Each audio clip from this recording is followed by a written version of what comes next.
Hello, দাদার office থেকে পিকনিকে এসেছি, তাই সেখানে কি মেনু হয়েছে তাই সেটাই শেয়ার করব তোমাদের সঙ্গে। এখানে প্রথমে দিয়ে দিয়েছে কড়াইশুঁটির কচুরি আর আলুর দম, দারুণ ছিল খেতে। আর এখানে মোরলা মাছ ভাজা দিয়ে দিয়েছে একটু বেলার দিকে,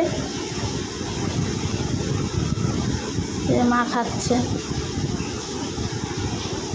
এখানে দিয়েছে তারপরে চিকেন পকোড়া আর ডিম সেদ্ধও দিয়েছিল, কিন্তু আমি নেইনি ডিম সেদ্ধ। আর এখন যাব দুপুরের খাবার খেতে। এখানে প্রথমে ভাত, লেবু, লঙ্কা, শসা আর ভেজ ডাল দিয়েছিল। লেবু দিয়ে খেতে দারুণ লাগছিল ভেজ ডালটা।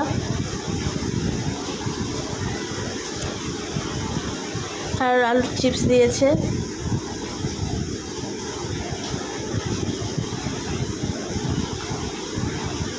আর এখানে তারপরে দিয়েছে দই কাতলাটাও দারুণ খেতে ছিল।